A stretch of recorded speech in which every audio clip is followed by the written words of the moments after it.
morning. Welcome back to another episode of It's Negotiable. I am your co-host, Ernestine Morrison. And I'm your co-host, Amber Ty. And on this podcast, we talk all things, you already know, negotiable and non-negotiable, setting boundaries with people, placing the things that do not serve God's purpose for your life, the highest calling in you, compromising because of your obedience to God's will and plan for your life. And I'm super excited because today we have one of my best friends on the show. Yeah. She really needs no introduction, but y'all know I'm the queen of hyping people up, so I got to give her a grand introduction, of course, because she's my friend. Actress, host, hold on, wait a minute. Hostess with the mostest. Actress, host, podcaster, just an all-around bad ASS author. Yeah. Producer. Come on. Oh, no, hold on. Wait, I'm sorry. Let me redo that. Executive producer. Come on. Yeah. Look, one of my most boss friends. You hear me? Like when I say boss, innovator, big, everything go big, go home. It is Miss Bree Renee from the A. Hey. Y'all for having me. Look, she gave you the disclaimer. We don't cuss. She want to cuss so bad. Right. I said ASS. No, I said you want to. You just go ahead and say it. Yeah. Well, no, not if we don't cuss. Because it's something. You spelled it out. So, but anyway, Bree Renee straight from the A on the show. Super, super happy to have you. We ask our guest every time, what is something that used to be non-negotiable in your life that now is negotiable? Something that used to be non-negotiable. I think how I present myself and how I show up. So I used to feel like this just me. I don't care. I'm gonna be raw, ratchet, real. No, and even Ernestine, we have a time like back in our earlier years of friendship where I was very much that raw, uncut, real me online, and Ernestine pulled me to the side like, "Come on, queen, you a little bit better than you a queen." That's like so Ernestine. Yeah, and I was like, we wasn't even that close then. We wasn't that close then. Because I was offended. Like, girl, you don't know me. That's me. Right. You know, but with maturity and growth, I realized like sometimes people can see that you aren't showing up as your best self. Yeah. And yeah, that might be who you are, but you don't have to display it all the time. Right. Or you can, scale back in certain seasons. And I think that now I'm way more open to negotiating how I present myself or how I show up in different seasons. That's good. And I never used to be. I used to be like, even when I was younger, my mom used to be like, be a lady. And I used to be like, I ain't no lady. I'm grown. Or like, you know what I mean? I used to be like, no, you can't tell me how to be me. This me. Yeah. But it's like, no, sometimes people can. It's pruning. Yeah. And do you feel like making those changes has opened up more opportunities for you? Do you think you've walked in more doors because you have scaled back, like you said, or maybe did some refinement? I think that, yes. I think that it has allowed people to see just not that one side that I was showing them. So I think I thought being as vulgar or raw or uncut was like being true to myself. But when I showed them, I can be a little bit classier or I can be a little reserved, I think it has allowed people to see me in different light. Sure. And you said like, I just want to be myself. And I think that, I know that what I saw back then, what is what I still see in you. And that's a gift of mine, is to see things in people that they may not see. And it's not that wasn't a part of you, but that was just a small part of you. A small part. There were so many other parts of you that I felt like you weren't displaying to the world when I'm looking at her, I'm like, there's so much more to her. She got so much more in her, and she keep putting this one out there. And I felt like you were putting that out there first because you thought it was cool or what you were supposed to do. I was just about to say that. I heard more of a defense mechanism. It's defense mechanism. Yeah. It's like, let me show you all the bad or whatever you might consider bad. Let me show you that first. Yeah. So you can't judge me, because you can't judge me because I am who I am. Right. You know what I mean? Versus somebody like me, my defense mechanism was, let me put on. And I am just, because I don't want you to see this side of me. So that's what I heard when you said that. I was like, that sounds like a defense mechanism. It was definitely a defense mechanism too. And I think, this is deep. I just got chills. Because I think it came from just growing up, people see me or hear about my family or hear about like how successful my mom is and think, or even just being a beautiful woman. Yeah. Y'all know you walk in the room, people think, she's stuck up. Yeah. Or she this, or she had things handed to her. Or she had everything handed to her. Or pretty. Or she not real. Or she gonna be, so it's like, let me give you the ghetto, it's real, it's raw. So then you'll add the you won't think I'm one way. Yeah. You'll see something completely different, and then I have the opportunity to show you what I want to show you. Yeah. What I want to show you. So you can't judge me. Yeah. It was definitely defense mechanism. Yeah. We spoke about this last night when we were out, and I spoke to you, and I'm always like hyping you up, and it's like you have a successful family. Like your family are multi-millionaires. They've built some of the biggest businesses in Atlanta. Your mom has built every house y'all have ever lived in. Like you, on paper, you got it. You worked in your family strip club, the Blue Flame, up for like what? How many years? Technically 15, because I was kind of doing little stuff behind the scenes when I was 15. So roughly, depending on who's listening, roughly 13 to 15 what were you doing? What were you working as? Like, so in behind the scenes, I would do like, oh, it's Thursday. Can I clean up something in the back? Okay. Like for $200. So Bree was a waitress at her family's. And I started waitressing when I was in college. Okay. Yes. Gotcha. So you were waitressing at your family strip club, which is one of the longest tenured strip clubs in Atlanta. The first black strip club. Be clear. First black strip club in the city of Atlanta. Get it right, babe. You've heard about it in every rap song, the Blue Flame. And you were working there for 14, 15 years. Most people would have been like, well, I'm set. This is my family's club. This is my family's business. My mom has another successful construction company. I'm set. Like, I already have the avenue. But what I love about you is you're like, that's not what I want. Yeah. I'm going to go after what I want and my passion and my dream. And there's so many people who would not walk away from that because that's comfortable. I'm getting a check every 2 weeks. The check is fat. The check is nice. I'm already set up over here. Why would I go struggle and grind it up from the bottom, really? And you did. Yeah. I remember we went to, where did we go in Miami? Was that thing? ABFF.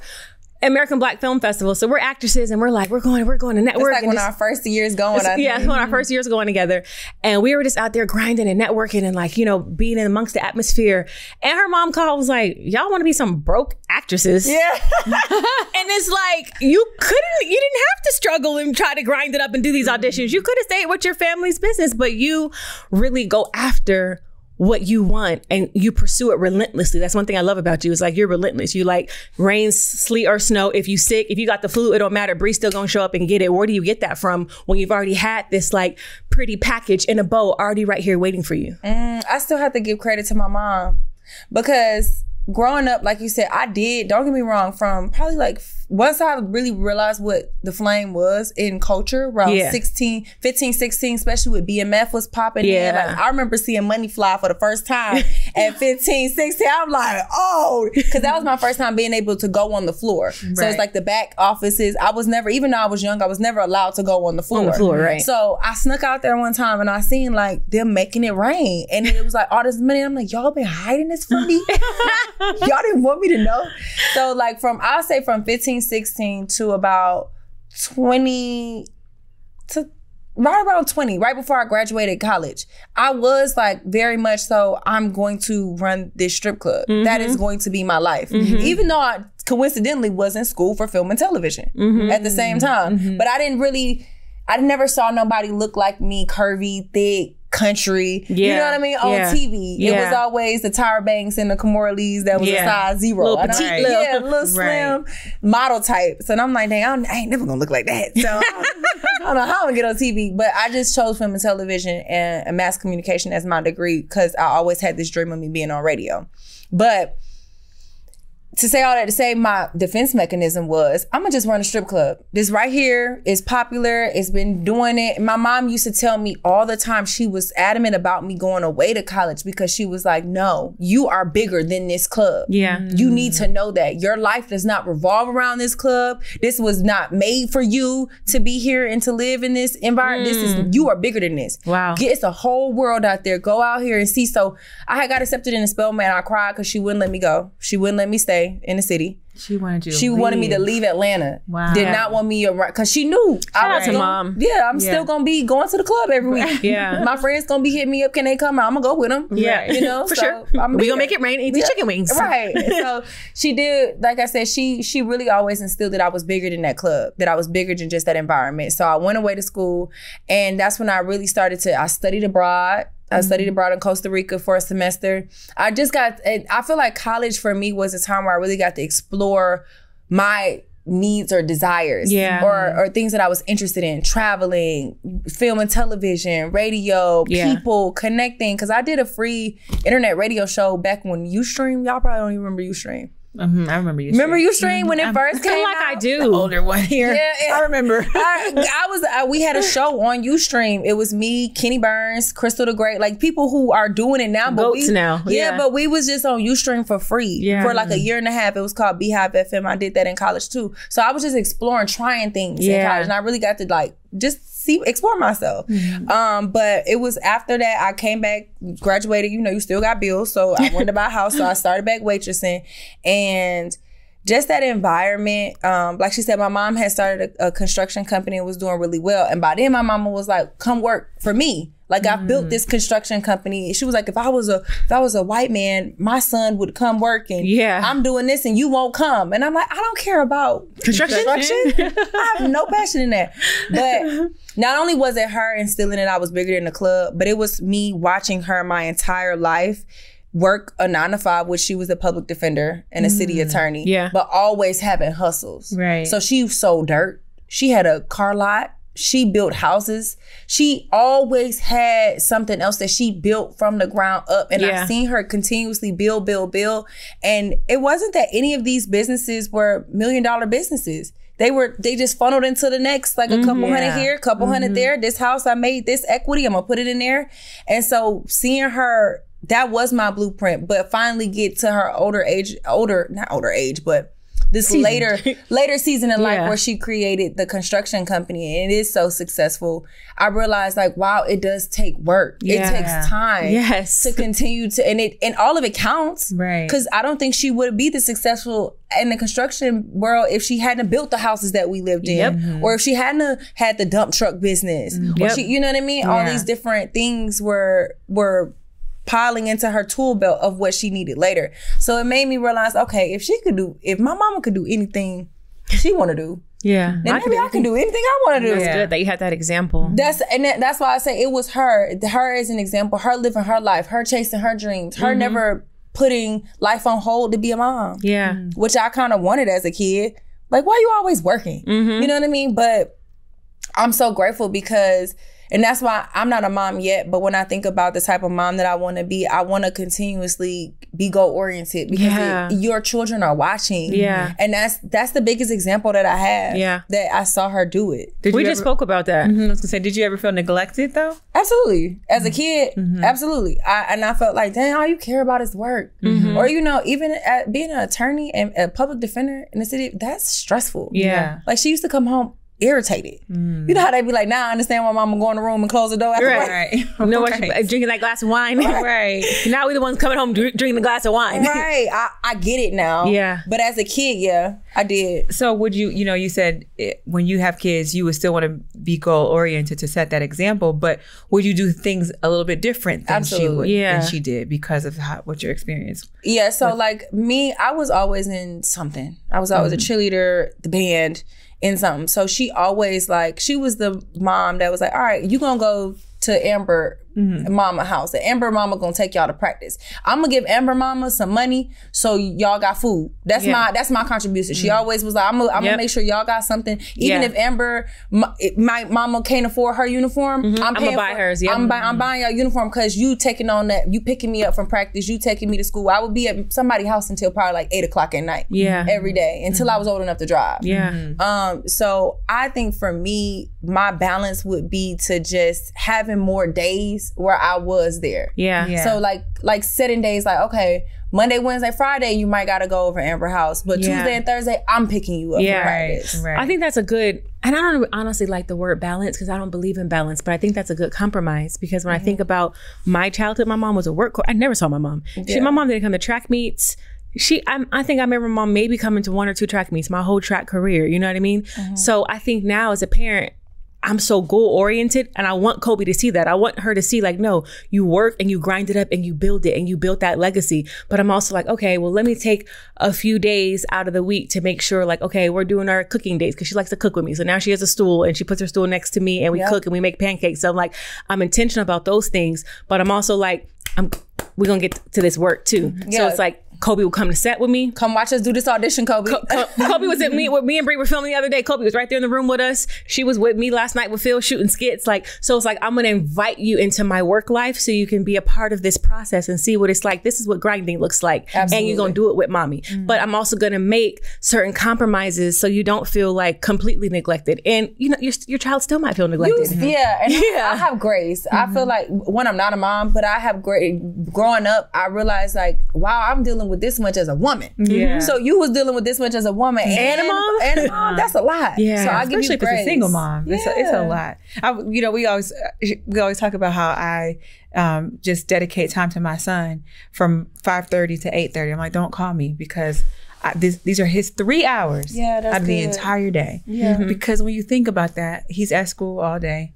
He's with the teachers more than he is with me. Yeah. And then he's asleep. And then we wake up and we do it all over again. So I'm like, I can give him these 3 hours. Yeah. So some people think it's so crazy for me to do that. Like, why are you not answering your phone? Because my child is my priority. Yeah. That's so good. And so I'm like, he can have these 3 hours. He deserves more than that. Right. But I'm going to be intentional about giving him those 3 hours because I am a single mom and I do have to work and I have to put him in daycare, which I really didn't want to, but I have to, that kind of thing. So I think it's important just if that's bringing your child to work so that child knows, my mommy included me in this, I'm seeing her work or whatever. So I think that's. Speaking of your mom, you launched the Mommy and Me series, the show that everyone loves. Yes. With you and your mom. She's a star. She is the star. First of all, we already know Brie Renee's a star, but then Mama came along and said, let me show her where she got it from, babe. She done got it from, y'all thought it was just her on her own. She got this from me. And that's why she stole my tag. So I go by Brie Renee from the A, but every episode she starts off, and I'm the original Miss Renee from the A. Yes, every episode. She is. She's funny. She's witty. And I'm so blessed to be able to share my mom on the podcast with the world. And I didn't realize, like, even somebody last night after the show, at the meet and greet, at the 85 South show was telling me, hey, like, I love your podcast with your mom. Yeah. Like, I'm a single mom right now and I don't have the best relationship with my mom, but, I'm raising a daughter. So it's just giving me so much insight. Yeah. And I'm blessed, and I didn't realize, I think I took it for granted until this podcast, how blessed I am to have a mom that's such a hard worker, knowledgeable on so much, but also gives me the freedom to be myself. Yes. Like we are completely raw, uncut. And you guys have such a great relationship. Yeah. Like, was it always that way? I was going to ask you that. Where you guys, be clear. and you guys weren't, not just having the great relationship, but were you always be able to be open with her? So open. She always allowed me to be myself. But that also is what made us clash a lot. Growing up, I would say probably around like 14 when you start smelling yourself. Like they say, that age up until, my first year of college, we didn't even speak for like 7 months. Oh, wow. Yeah, because I was dating. And most of the time we got into it, it would be about boys. Or me cleaning my room. It was never about schoolwork. Right. Yeah, she never had to like force me to go to school or I'm an overachiever in that instance. But it would always be about my mouth. So she always encouraged me to speak up and be vocal. But then when I would challenge her, it was like, watch your mouth. It was like, no, but you said I could say. Well, we got to talk about that when me and my mom come on the podcast, because my mom used to always get in trouble for talking back. Talking about, you always got to have the last word. You're always talking back. Like, I've been hearing that since my whole life. Yeah. But it's like, my mom is a speaker. I'm a poet. I'm a podcaster. That was the gift that was in me. You hated it back then, but now you love it. Yep. I told her that, and I said, all them times you used to tell me to shut the hell up. Look, people paying me to talk. Paying me to talk. They're showing up to my show. Right. So, no, it's a growth. I think more so on my part. And I think that, I don't know if my mom, I don't know when it happened or clicked for her, but I do know that she allows me to say, hey, I think you could have did this better. And she doesn't get defensive. Right. As I see with other people, moms, sometimes they can't have those conversations. Like, it's like, I did the best I could. But I also lead with love. Right. Like, I also let her know, like, hey, I know that you were doing your best, but I think you could have did this a little bit However, on second thought. Right. And that's so important, too. My 4-year-old will correct me. And I'm like, sometimes I'm like, what in the excuse me, sir? But I love it because I'm like, God, he sees something in me that needs to be fixed, and he's 4. I'm trying to remember what it was. It was something about his dad or whatever. And I was like, do you like the way mommy does this? He's like, yes, and daddy too. Like, he's like, don't leave my daddy out. Right. And he's like, and he said, Mommy, that's not nice for you not to say to daddy. Discredit. Yeah. And I was like, I said, well, Mommy wasn't doing it intentionally. You know, we have my son is crazy. Like, he has very grown conversations at 4. And I said, well, I'm sorry. I apologize. He said, it's okay, Mommy. Yeah. I think that's the start. I didn't mean crazy. I meant he's developed. Yeah, we ain't speaking that. I meant crazy, like crazy smart. Is what I just didn't finish. I didn't finish what I was saying. He's crazy smart. We were just gonna put that back out there. But I think that it starts with that. Yeah. Like, I remember being young and having those conversations and asking, being very inquisitive. Yeah. I've always been very inquisitive. Like, I remember one time we was going to the Red Lobster on Candler Road, this is real Atlanta, and it was a billboard and it said, "Virgin, teach our kids is not a bad word." Mind you, we had never had the birds and the bees talk. So, but I'm reading at this point. Not the birds and the bees. Yeah. So I'm like, Mom, what's a virgin? And she like, what? Like, didn't spit her drink out. She was like, what do you? I was like, that poster right there says it's not a bad word. What is it? And literally, she went home and educated me. Like, and I was probably way too young to have. I was probably like 5, like to be even talking about. And she didn't make it like, you know, appeasing, like, go do it. But she educated me. She never, if I had a question, she answered me. Yeah. If we had conversation, she talked to me like an intelligent person, not like a baby. She never baby talked me or anything. I think that kind of stunts your development or growth. I baby talk Kobe sometimes. I'm like, this is my girl. Oh, you do that. That's not baby talk though. No. That girl is just like, that's because I hear you do that all the time. It's baby talk is like HBG, boo, boo, boo. Yeah, like not saying real words. Yeah, no, when I tell you I prohibit, like I was like, do not talk to my child in baby talk. Yeah. And Cairo will have an intelligent conversation with you. He called Ernestine the other day. Child, this man FaceTimed me the other day. I said, why is Cairo FaceTiming me? I'm thinking maybe, I'm like, well, no, it can't be Amber because she on set. So I'm like, hi, Cairo. He's like, hi, Miss EJ. Is Kobe around? Why'd you call him for Kobe? Listen. I say he is a trip, but I love it. And it's so funny. I can relate to you because I tell him all the time, Cairo, speak your mind, whatever you're saying. I said, tell me the truth. If you tell me the truth, Mommy's not going to get upset. Absolutely. If you tell me a story, we're going to have an issue. I said, but if you tell me the truth, we can talk about it and we'll hug it out. My mom used to say that. Yeah. And so it's funny because he'll say stuff that's kind of being, to me, your mouth is a little smart. Yeah. But I have to remember, you just made me remember, I have to remember I always tell him to speak his mind. So I'll say, Cairo, don't have a smart mouth. But Mommy, I am smart. And I'm like, touche. What can I say to that? Yeah, you are smart. You are smart. You know, stuff like that. So, but I just allow him, and that's what I love about this generation that we live in now.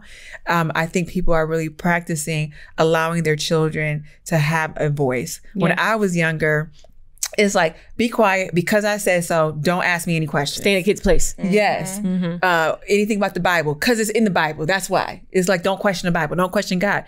But no, if our relationship... How am I supposed to learn? Exactly. Mm-hmm. It's like, if God is our father and I tell Cairo, I'm his mother, don't ever question me. What? No, Cairo, I want you to ask me questions. Right. I want you to ask me why I do things the way I do so that you could have an understanding. But I love that you know, you just reminded me of that thing of where you're telling your child to have a voice, but then you're like, be quiet. So I think it's important not to do that, not to shut them up when you just don't like. As long as they're not being disrespectful. Right. Because I know I was in time a little slick. Sometimes still do. And was disrespectful. And she would check it. Mm-hmm. But as long as I wasn't disrespectful, it wasn't bad. And I don't know. And I was thinking about that last night. I want to ask her what gave her that to give me certain freedoms, because even when I was telling Carlos, even sometimes when we would sing and rap or sing songs in the car, I could say the curse words in the song. But I couldn't curse like in conversation. Right. But if the song says something like, you know, damn, you looking good, I could sing that. She didn't make me, or one of our favorite, this is ghetto, but one of our favorite songs growing up was Tupac, I Hit 'Em Up.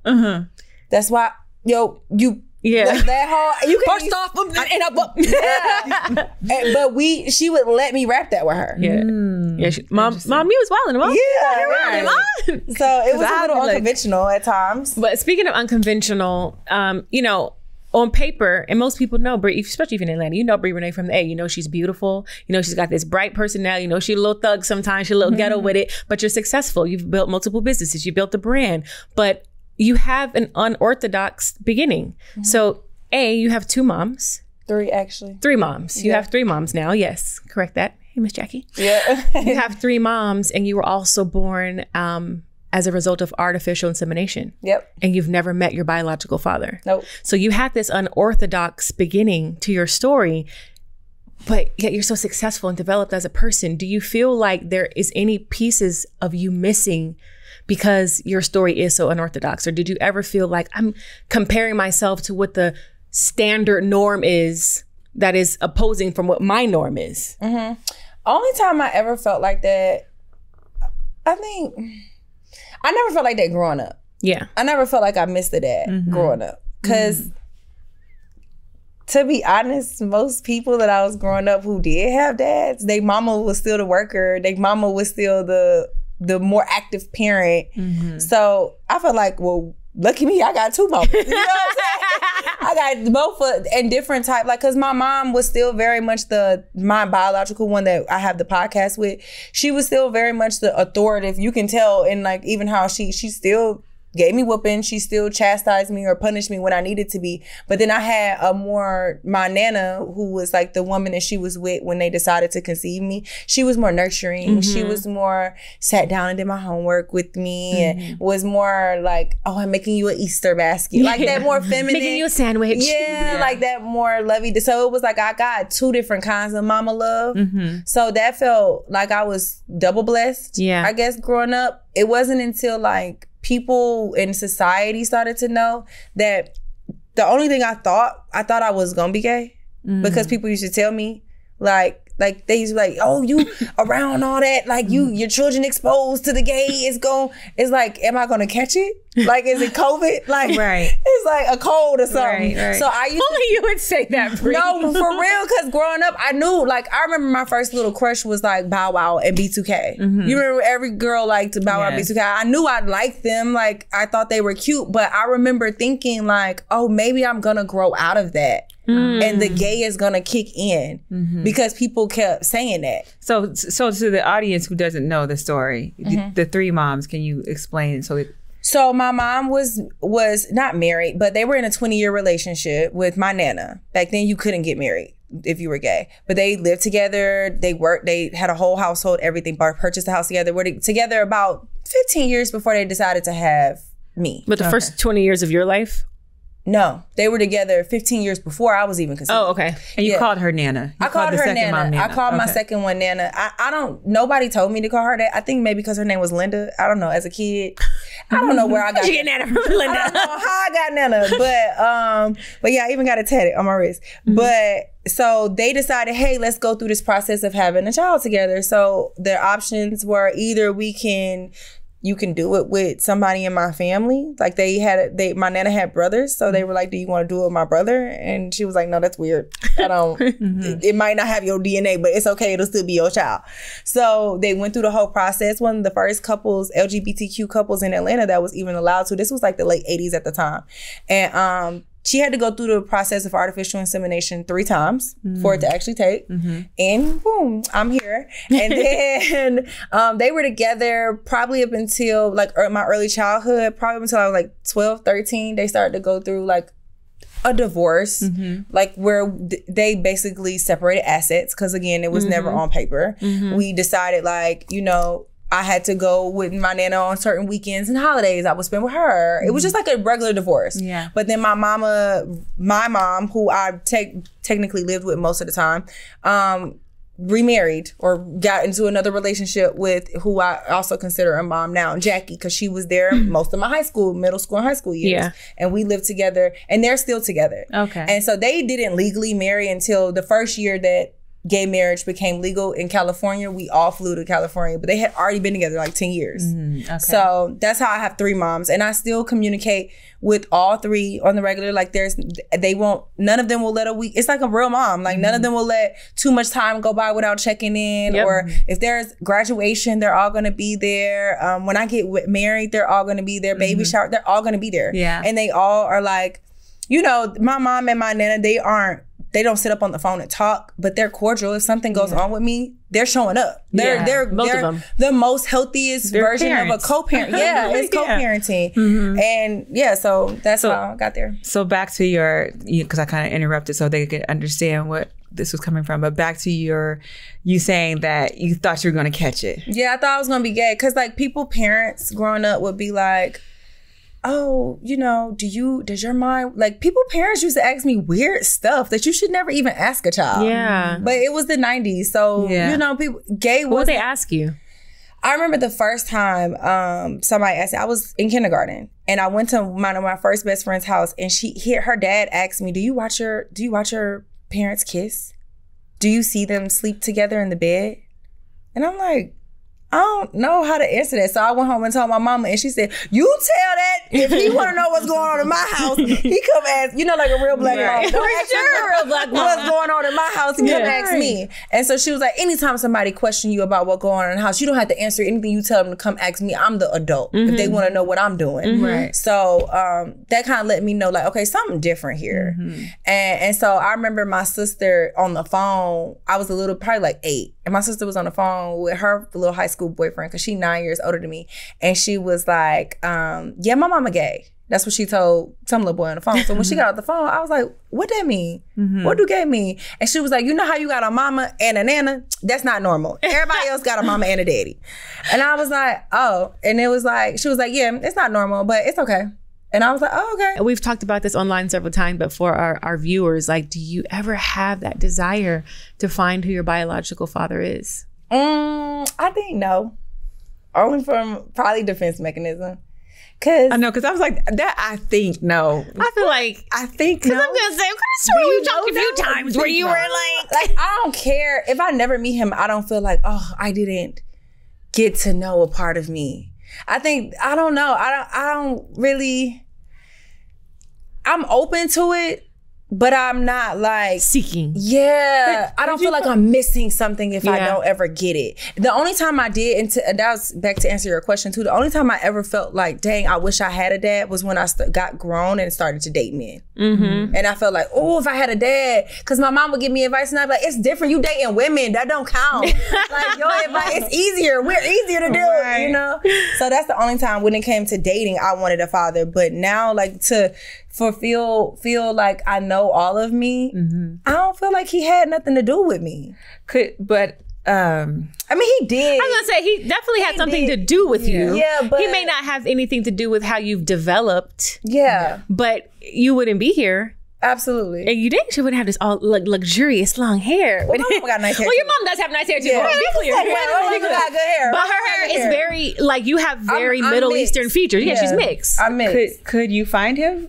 Like, is his information accessible? So when he did the profile, he did ask to remain anonymous. I did reach out to the clinic when I was a little bit younger to see, and they said, "Oh no, all those because it was paper files." She was like, "Oh, that's so far gone. We packed all that stuff up, and the clinic is still around." But she was like, every 10 years, I think they do like a sweep of and they move to digital now. So I think she said that there's no way basically they could find those paperwork. It's somewhere in a storage unit somewhere on a hard paper copy. Yeah, and we not finna go through all that. Basically, that's crazy. So, but if you really, really, really wanted to, you could do the work. If you really, really wanted to, you could. If you had that desire, you could.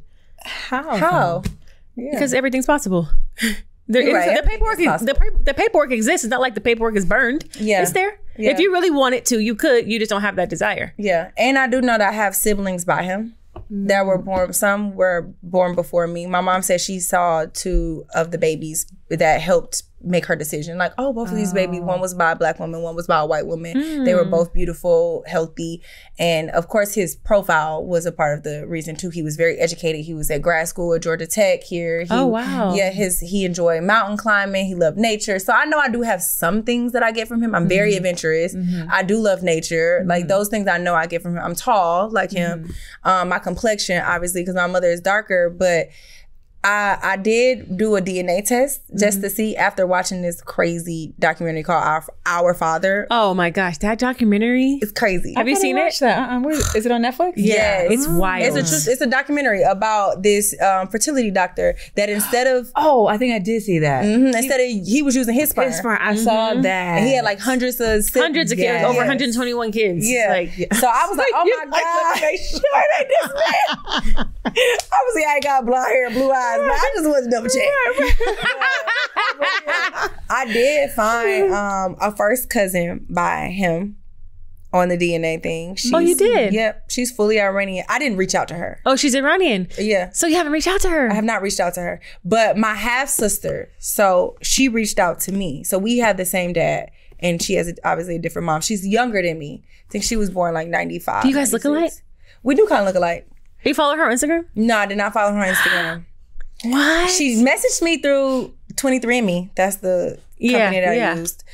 She messaged me through there, and I left her on red because she was asking, we had an initial exchange. She told me she lived here in Midtown. She told me she was from like a southern part of Georgia.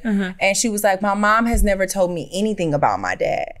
She was like, I don't know anything about him. So that's why I did 23andMe. And even though she's well in her 20s now, I didn't feel comfortable being the one to tell her, oh, our daddy is sperm donor, babe. Oh, so she doesn't know She don't know anything about him. But how do we know that he didn't just have sex with her mom? Like maybe... Yeah, we don't. He could have been like... Yeah, maybe he wasn't her in a sperm relationship donor. or something. I'm just saying, just hypothetically. Man, listen, sweetie. You do not know that man. I just assumed because he had... Man. You can use the sperm over, like, I have siblings by him. And I remember my mom used to be in contact with, I think her name was Marianne, was the lady who ran the clinic at the time that helped my mom. And up until I was like 15, 16, my mom was like, do you want to meet your siblings? Marianne reached out to me again. And I was like, no. So you still don't want to meet them? Well, I want to meet them. Give me the information. I feel like that would be so, if I was in your position, and I'm not, so I can't really speak for you, but I would think that I would be so excited. That would be just such an exciting thing for me to learn a whole nother side of. I don't feel like it's. I don't know. I'm scared. Maybe it's defense. I think it's scary. I think it's scary. Like, what if, like, you know, like, you remember growing up, we would watch like Sister or Autumn shows, and they'll go looking for their daddy, and the daddy like slam the door in their face. Like, I don't want my dad. I don't want to reach out and create a wound that I didn't even have. Bree, we have to do that, and you have to vlog it, and I will come with you, and I will hold your hand. Don't. What if he be like, I never wanted to meet you. Like, I never wanted, like... But it's not just... So what? It's not his choice. About him. It is his choice. I mean, it's his choice. Well, technically it was, because he put anonymous over there. Yeah, that's what I'm saying. If he wanted to know, he would have... But if you found him and you reached out to him, you don't think at that point he'll be like, well, I wanted to remain anonymous, so I don't want to meet you. Or I don't want to... If he said that, I would be devastated. That's why I don't want to do it. It's like, yeah, babe, I said I wanted to be anonymous. Get off my stoop. But what if and we've all changed. We're all not the same person we were 5 years ago. So what if he's had a change and he's like, you know what? I would be really dope to see where my sperm went. Yeah. I would love to see if your contribution, sir. Thank you for your service, but I don't want to ruin his. And then it's like, what if he has a whole family or a whole new wife and kids, and he ain't never even told them that he used to do that in college? Oh. I'd just be thinking about people's lives. I don't want to blow up nobody else's life. Yeah. Like, and even with my half sister, I didn't want to tell her because I'm like, what if your mama didn't tell you that, and now that be it. She know now. No, so you still to this day never responded to that message? No. Oh, wow. She asked me like, I don't know anything about him. Do you know anything about him? What made you do this? Well, see, you're not nosy enough for me. Ooh, I be asking too many questions. I'm like, so where do you live? No, she told me she live in Midtown. But she lives here. She's probably going to watch this podcast. Not you have a whole sister in Atlanta, Bree Renee from the A? Listen, I don't got no money. Don't come looking for me. I be thinking about all the worst. That's the real problem right here. Don't come asking me for nothing. I don't got nothing. I don't have nothing. I don't know nothing. I don't want nothing. I don't want nothing. Because Family Show will do that. They will. I'm like, what if I got some crackhead cousins that I'm related to it? No, I don't know. I do want to switch gears though, because since I've known you, you've been I'll say a sex symbol. Period. Everyone loves them some Brie Renee. Period. Everybody in Atlanta love a little bit of Brie Renee from the A. But you recently went public with your relationship with Mr. Carlos Miller of the 85 South show. Woo! Were you nervous at all when you guys posted that first picture? Were you nervous, like, was this going to affect your image? Was this going to affect your brand? Was this going to affect his brand? Are people going to be on my business? Like, because since I've known you, which has been a very long time, you've been a little more reserved with your dating life. And now y'all just came out with it, like, plow, plow, plow. Yeah. And you guys are both public figures. Yeah. How did you feel during that process? I think just the timing of when it, like, I posted that, it was really grief. Like, after Jackie passed. Yeah. That made me be like, I mean, I'm finna show. I don't care. I want everybody to know who I love, how I love them, and how I feel. Even my friends, I'm gonna love out loud. Even with like vlog, everything, grief made me feel like we don't know how much time. Because just like one thing to lose somebody who older, but to lose somebody that's your age that you feel like, oh no, you supposed to be here.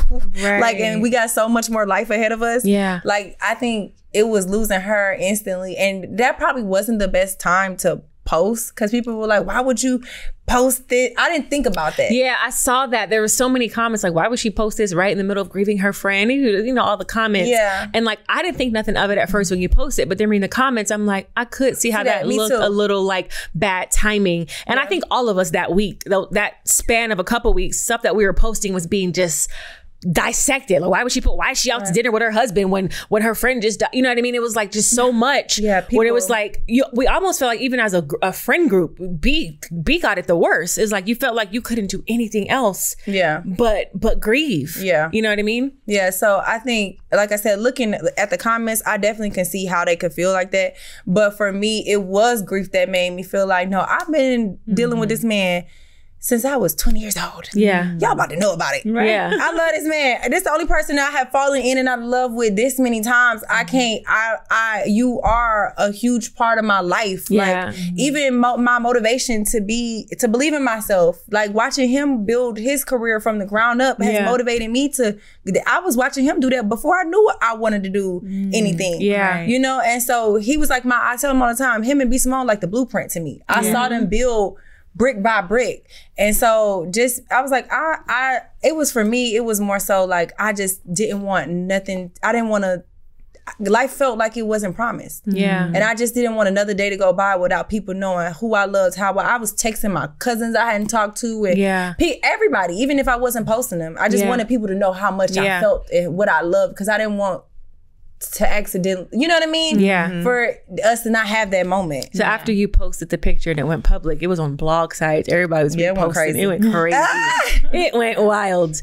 Did you have any regrets of putting it out there and maybe want to keep that part of your life a little more sacred? Or were you like, we're here now? Yeah, I felt like keeping it private just because of the timing. Like, dang, maybe I should have waited to post this. Yeah. Maybe this wasn't the right timing. But again, people gonna say what they want to say whenever they want to say it. Yeah. About keeping my love life private, I think I'm really good at giving you what I want you to get.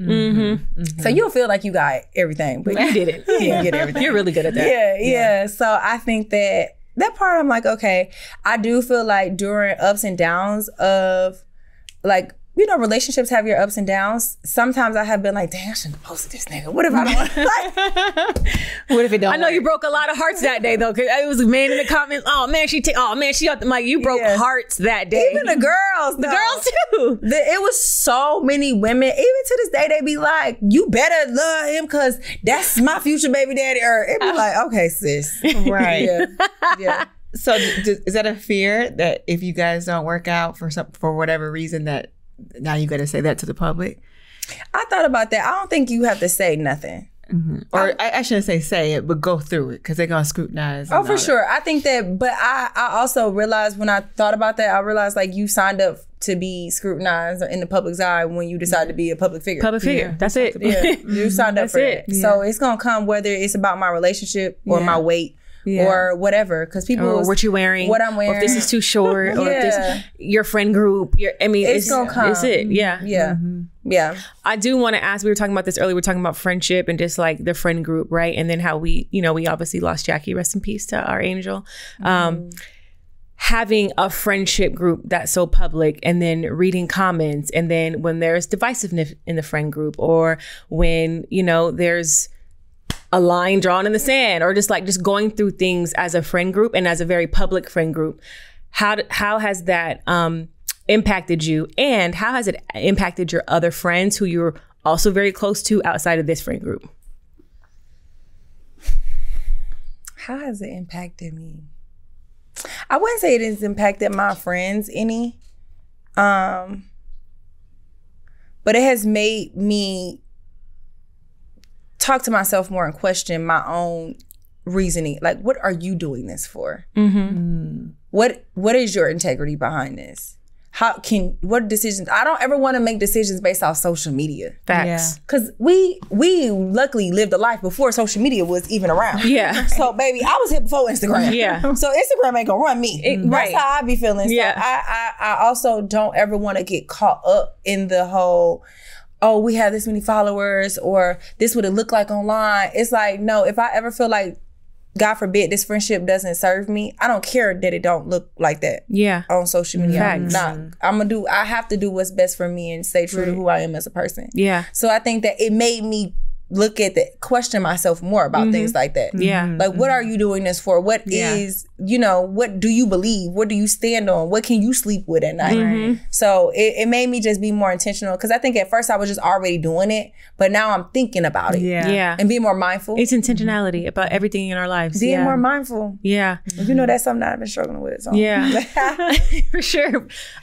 We just like to piggyback off that question, and the reason why I ask is we have all these conversations. Like, we talked about this last night, but like I like how you said, like, Instagram didn't make me. Like, I've been Brie Renee since before Instagram. Like, and you and I both have that in common. Like, we've been doing this for so long. The followers are just like, that's a new thing, but we've been doing this building thing. It's just an addition. It's just an addition, right? And I think that sometimes people look at our friend group and they'll say it's cliquey, or it's their friends because they have followers, or, you know, they're only hanging around each other because it's a following. And it's like, bruh, please tell the people we've been doing this before Instagram. Yeah. This, like, me and Brie Renee were in acting class together, like grinding it up. It had nothing to do with Instagram. It had nothing to do with a collaboration post. This is our real life. Now you guys just get to see it because we have Instagram. Right. So how did all you all come together though? Like, who we met in acting class. Me and Brie met in acting class. We met in Tasha Smith acting class. Workshop. I met B Simone because she did my hair. Yep. Oh, she used to do hair? She used to do hair, girl. A good ass sewing. Yeah. Excuse me. Brie do one of the best. B do one of the best sewings. Good sewing. Used to be flat. Yeah. And blonde. The only time I really had blonde that I really liked it was B Simone dyed it. So B was your friend first of the whole group? Like, how? I'm just asking how you guys all connected. I think I did meet B first. I met B first. Maybe in like a year. Yeah. Like right before I met Ernestine. Right, like maybe a year, 8 months right before. So me and B met the same year. I'm confused. What year did you meet B? It was 2015, right? It was the year she first moved to Atlanta. 2014. Okay. Yeah. So me and her met B at the same time, separately. So me and B were friends. We met. How did me and B meet? We met because we met at T.I.'s restaurant, Scales. And she was like, "You're the poet." She's like, "Oh my God, I just reposted your post the other day, your poem," because I was my poem was viral that week. Why did I let him just F me? So she was like, "Oh my God, I love your poetry." I was like, "You're the rapper girl." I was like, I like your raps. I'm like, "Man, you dope." So we connected. And then you and her connected because she was doing my hair. She was doing, yeah. And she wanted the waitress at the Flame. And I used to be like, "Girl, no, you kind of funny. You should." And I had already been dating Carlos, who I told him about the Wild 'N Out audition, and he got it and made it. So I was like, you need to just go to do Wild 'N Out. I seen how that changed. She's like, she was a waitress. No, she was a waitress. She wanted to waitress at the Flame, but at the time she was doing hair and waitressing at the one that used to be at, I think, Tavern. She worked at something at Phipps. Oh yeah, she was Tavern. Yep. Yeah, she used to work waitress at Tavern, but do hair. Wow. That was her hustles. Yeah, she was doing hair like up until just like not too long ago. She was still doing hair right next door to Envy. She might have been my waitress then, because we used to hit Tavern up all the time. Back when it was popping. Yeah. Tavern was popping. And then what was the one at the other end? Twist really was popping. It's like bring Twist back. No, MCK. Is that what it's called? MKC? They own Twist. The one that's in Buckhead now, the steakhouse. I don't know. Anyway, go ahead. But yeah, Twist was at the end of the mall. But anyway, so yeah, we had your birthday party, your birthday dinner. They own Twist. I think he was the owner of Twist. Oh, okay, got you. Something. But go ahead. Yeah, we all met separately. So yes. She was doing my hair. She met her doing that, and then probably like a year later, we met in acting class. Met in acting class. Yeah. So then we started being friends. I met Jackie because one year I asked B. Simone to come to my birthday dinner. She just brought Jackie to my birthday dinner. Okay. Yes. And then me and Cass were doing a movie called Digital Lives Matter, and we were looking for a love interest for DC Young Fly. So I was like, oh, there's this girl who I really think would be great, and it was B. And I hit up B. I'm like, hey, I want you to audition for this. Cass hated her tape. And then I was like, no, I'm gonna go back to her house and I'm gonna pull up on her, I'm gonna coach her and a taper. And then we did it, and she got in Digital Lives Matter playing DC Young Fly's love interest, which is how her and DC met. Then Jackie was on set of Digital Lives Matter because she was dating DC. Yep. So me and Jackie met through DC. Cause DC. So Jackie, and that's when Jackie met B. Simone. Yeah, they met on set. B. Simone and Jackie met on set at Digital Lives Matter. Oh, because Jackie was dating DC and y'all didn't know her yet. No. Okay. Good. I mean, I knew her because she was dating DC, and me and DC you didn't know her through through B. No, I knew her through DC. Okay. So I knew Jackie and Bree and B all separately, and then they happened to know each other separately. So that's how it all came together. Yeah, and then I met Jackie through B because she showed up to my birthday dinner with her one year, and then she was sweet. And then like, where did Chi fall in all of this? So then. Who met Chi first? B. So B was working out with Chi, and she invited us to work out on the roof of the yeah. And then really, what made us all come together was really B. B was like, I'm making this a thing. So she brought Chi. She invited us to work out with her and Chi on her rooftop, and that's when me, you, and Jackie met Chi. Yep. And I still got that picture. Too. It was so cute. And then B invited us all to dinner, and was like. She bought us all gifts. She bought us all a gift, and she was like, "These are my friends. This is my friend group." Yeah. She was like, "This is the crew." And then because me and Bree we've already built our own things, and it kind of just yeah. Very cool. But anyway, I said that to say. And Jackie, even though Jackie came to my birthday dinner, I used to run into Jackie after that continuously at like influence events. Yeah, because you and Jackie used to do. Yeah, we used to be very like influencer type of. So anytime like Boohoo would have an event or Fashion Nova, we would both be there, like, oh hey, and then we would just be, this is like if I met you somewhere, I'm gonna be like, oh okay, Amber, the only person I know here, me and Amber gonna hang out. Yeah, at this event. Yeah. So we just kept hanging out and linking up. The one thing I can say when I met you, was that last year? I think so. With the 26, yeah. I was just so in awe at how beautiful you all were, but so down to earth. Like a lot of times we see these beautiful women and some of them are just very stuck up, like, don't talk to me, I'm all that, and a bag of chips. But it's like, I'm very like, Ernestine will tell you, I'm like in my little bubble. I don't know who's who. I don't know. So I didn't know who you would bring from that. Like, I don't know that, right? I don't know that Jackie is DC Young Fly's. Yeah. I didn't know that. All I know was I saw these beautiful women who had beautiful attitudes. And I remember needing some eyelash glue or something, and I didn't have eyelashes. And Jackie's like, oh, here's my eyelashes, girl. I got some glue. And anything else? And I'm looking at her like, you're so beautiful. You asked me to do it. Like, I was just, and I think it's so refreshing. And what I do love about the friend group that you all have, when you all are displaying on Instagram and everything else, you can truly see like the authenticity of everyone in that group. Yeah. And it's like, you feel like you're a part of the group, even though you're not. You feel like that because you feel like you know them. And of course, I know you all like high and everything, and we don't have relationships like that. But I can say from what I've witnessed and being close, to this group through Ernestine, is that these are authentic, genuine, loving women who love on other women. Yeah. And it's beautiful. And we all go to the same church now. And it's like, it's just great. It's very refreshing. And I think it's a blessing. Too. Yeah.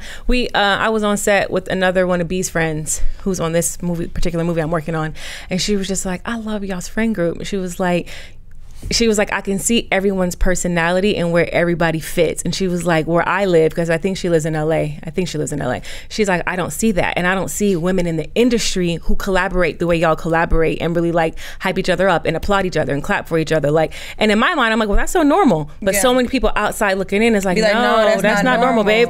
Or they don't have friends that can love each other and support each other. Like, I know that if I have something going on, Ernestine will always be the first one to like support, buy a ticket, purchase a product, pull up. I used to like, I gotta be her friend because that's rude. Why would I not love her and support her back? You know what I mean? This girl is really be my friend. And you're right. Everybody doesn't have that experience. Ernestine pulled up on me on my birthday, and I was literally almost moved to tears because I was like, yo, I've never had a friend gonna pull up, and then we correct each other, and she'll put me in my place. Absolutely, and she'll put me in mine too.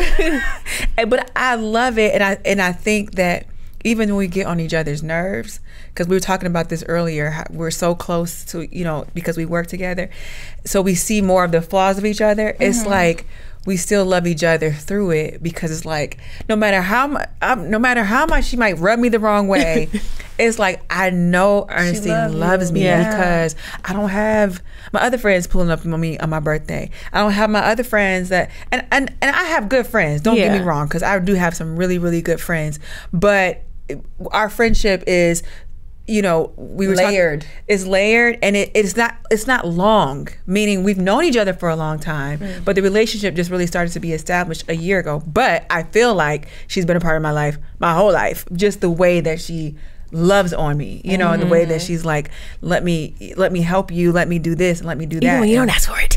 Yeah. She didn't ask for it either. She was almost like, hold on, wait a minute, baby, who are you? Right. Who are you, babe? I didn't ask you for all that. Right. And that's where I work on her. Like, girl, it's your delivery. We're going to have to work on. I've checked her on that as well. But that's love. Like, she said it too. She said that. She said, my friends, she's like, they know who I am. Because Amber will sometimes like, I just feel like sometimes you're with me. And I'm like, no, babe, this is with everybody. Bree will say the same thing. Tequila will say the same thing. Ernestine gonna be Ernestine. I'm gonna be Ernestine, but I don't switch up from none of y'all. But I think that's love too, and that's a testament to real friends are not gonna just be like, oh, I don't like this quality about you, so now we not friends. Yeah. I'm gonna learn to love you for who you are and appreciate your gifts and appreciate the things that I might feel like is a flaw or might not always be the best time to do that, but it might serve me in different seasons. Yes. Because her being assertive has definitely spoken up for me, and I'm like, yeah, what she said. Yeah, what EJ said. Yeah. Check up, EJ. And then what I appreciate that about her. And then I love too is that when you do tell her something, she's like, okay, well, let me work on that. How can I show up for you? And sometimes it catches me off guard because I'm like, I don't know. I just didn't want you to do it. I don't know. Ain't nobody ever asked me that. I'm gonna get that. I was feeling this morning. You're like, well, I was like, but Amber, really, tell me what it is I can do. And I was like, well, just give me a minute because I'm still mad. Let me be mad for a second. Yeah, I don't know. Like you're just handling this too much because we're so used to toxic stuff. Yeah, we're so used to being just cutting people off. Yeah, just keeping it moving. Yeah, or being surface. But that's one thing that we do for each other. Like we talked about this the other day at the sleepover or whatever. What was it? Friendsgiving. It's a level of emotional intelligence that we possess, which is why we're able to challenge each other that way. And which is why the friend group is sacred and like, hold on, wait a minute. People think we're cliquey. We are. It's with this, we need to make sure that we guard the gates because everyone doesn't have that level of emotional intelligence. Everyone that can't take the, hey Bree, why did you say this? Everybody can't be like, oh, okay, well, I'm sorry, how could I have said that better? Some people are like, well, that's just how I am. Well, I don't even talk to you no more. Well, we not friends. Right. That's a low frequency. Yeah. That's a low vibration. That's a person who doesn't know how to communicate. That's a person who doesn't have a high level of emotional intelligence. So like, I got to make sure that the people who are around me and us and whoever, all you out there, make sure that people who you're around are operating from those same qualities, because if you're an emotionally mature person and you're an emotionally immature person and you guys get into it, what do you think is going to happen? I'm gonna stoop to your level, or it's not going. I can't vibrate. Sometimes I thought like if I'm at this frequency, I can raise yours, but no, you'll bring me down. You will drain me. Yeah, you drain me. Yeah, I mean, even music, a bass is going to overtop something that's overpowered. That's what I'm trying to say. But here's the thing too. Ernestine will say to me sometimes, I'm the type of person where I'm like, if we're like in conflict about something, I'm the type of person where I have to step away for a minute, get my thoughts together, let me think about it, let me calm down, and then I'll get back with you. So Ernestine, I'm kind of like that too. Yeah, Ernestine will be like, Amber, why do you just brought up the phone? Because I might say something that I don't really mean in that moment, or I don't know what I want to say. I don't know what I mean. I'm a processor. Yes. I need time to really process all the way down to, because remember I was like, something, and my first reaction was like rebuttal, but it was like that was defense to what I had. It took me about a week to figure out what I really meant by that, and what this is what I'm really trying to say, and this is how I can package it in a way that you can receive it. And I think that's fair. But we learned that about each, like, love take time. You have to learn these friendships. You see people, I feel like the social media and the followers, they see us now in the later 2-3 years of these friendships, but we've been friends for 8-9 years now. So it took time. And to go through stuff. We've been through stuff. We've been through stuff. I'm like, Bree, I didn't like this, so what's up? And you've been like, I don't like this, so what's up? We've been there, done that. Absolutely. And it just like, but we learned, we didn't give up on each other. We were really learning each other through it. And I think that's what love is. Well, we've been all over this place. Love you too, Em. We've been all over the place with this episode, but I already knew Bree needs a part 2 because Bree. I'm always around. Should we just do a part 2? What time is it? I'm around the corner. We need to do. No, we don't have time. But Bree, Renee, just invite me back. We will invite you back. We know what we want. We need to do a live event together. That's what we need to do. We do. We need to do I would love live. that. Yeah. So you can catch Bree Renee on Black Girl Stuff on Revolt, nationally syndicated show. You can catch her on Mommy and Me on her own platform that she built. Babe. Sandcastles, babe. Mommy and Me on my YouTube and on Apple Podcasts. Yes. And she may have some really big news coming up that she can't share yet, but that's why you got to follow her so you can stay tuned to see what the big news may be. And then stay tuned for whatever else she drops, because she bound to just drop a random book or a random product just because she feels like it. We creators. We create, don't wait. Create, don't wait, baby. That's what we do. This what? Create, don't wait. Greenlit ATL. But we are going to end this episode like we end every episode with the word of the day, because we know life and death lies in the power of the tongue. And because Bree Renee from the A is on the show, she is one of my most free friends. Like, when I say free, she's in the moment. She responds organically. She's free. Sometimes she don't think about what she says before she says it, which is sometimes a good thing. A lot of times a good thing. She's just free. She flies, she floats, and I love that about her. So my word of the day is freedom.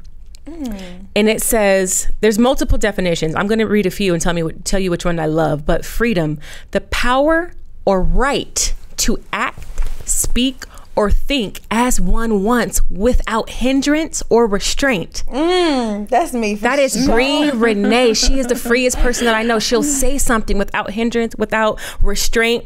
She has that power just to speak it. And I'm like, I think it's a right. When you said that, it is a right. It's my right. Yes. That's good. Yes. And another definition I wanted to read that I love, because it's also what I love about you. It says the state of not being imprisoned. And you had so many ways where you could have been imprisoned to a thing or an idea or a behavior system. You could have followed what your mom's sexuality. You could have followed your mom's construction company. You could have followed your mom's strip club company. You could have stayed and done the things that were already set up for you, confined in a box that was already really kind of built. The foundation was built for you. But because of your level of freedom, you decided to not be imprisoned or enslaved. And I love that about you. So I empower all of us watching to be free, operate in the spirit of freedom. That is my word of the day. This has been another phenomenal episode of the whole sermon. It's negotiable. It's negotiable. We will see you back each and every Wednesday with another phenomenal episode. Make sure you guys are subscribed. Listen, y'all keep watching us and don't hit that subscribe button. I know you see that subscribe button right at the top. Go ahead and skedaddle on up there. Use that mouse. Click. And shout out to the Legacy Center. Yes. Click that subscribe button and press subscribe on the podcast. And yes, shout out to the Legacy Center right here in the greater Atlanta area, East Point area. It is a 30,000 square foot building. You can come to an event here, a birthday party, a bar mitzvah, a baby shower, your 40th birthday, your 50th birthday. You can come do it right here at the Legacy Center. Go to legacycenter.com and rent the space. And we will see you next week. Peace.